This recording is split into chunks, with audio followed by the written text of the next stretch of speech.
Well, Ruvi Ziegler, an Associate Professor of International Refugee Law at Reading University, is joining me now. So a warm welcome to the programme. This is a huge problem across Europe and indeed in the UK. We know the Conservative Party has made it one of their top 5 pledges to stop the boats. That's part of their rhetoric when they came into power. It was also part of the Brexit campaign as well. What can be done to solve this divisive issue? Hi, good afternoon, and thanks for having me on the program. The reality is it is a divisive issue, but it is also an issue where there are clear international law and human rights norms that need to be observed.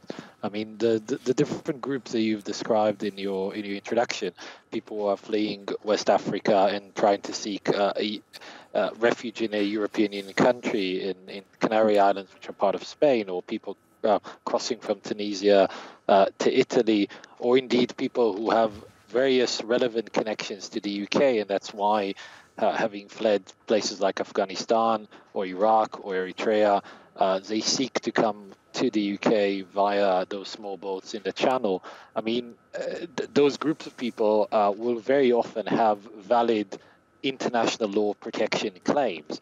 And so the crisis is created primarily because there are no legal ways for them to seek protection in those relevant European Union countries, which is why they are ultimately resorting to unsafe and unauthorized or irregular routes, and creating what is looking like a crisis of migration, whereas it's actually a crisis of lack of responsibility taking really by those European countries. Mm-hmm.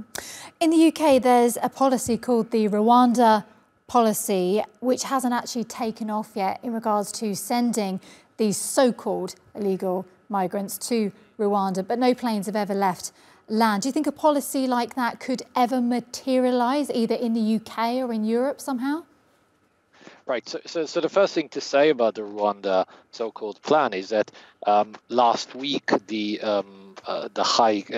Court of Appeal in the United Kingdom found that at least in the current circumstances, sending people to Rwanda to be assessed for their asylum claim there would breach the UK's international and European human rights law obligations, and so prohibited any such removals from taking place.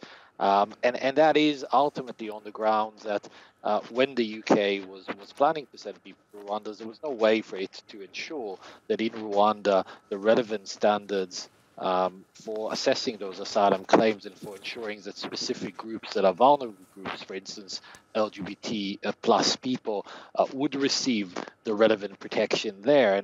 And that is ultimately a problem that other countries that would want to implement a Rwanda-like plan would face.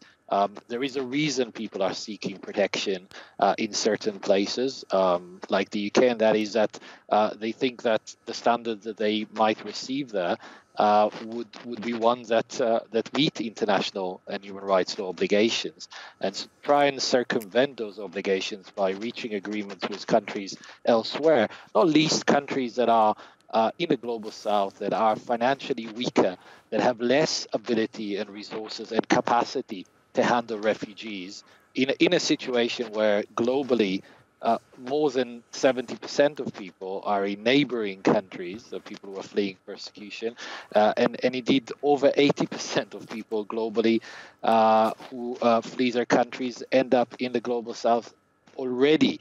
So for countries like the UK to try and have arrangements like the Rwanda deal, in addition to being found in breach of its international obligations, is also, I think, morally very objectionable.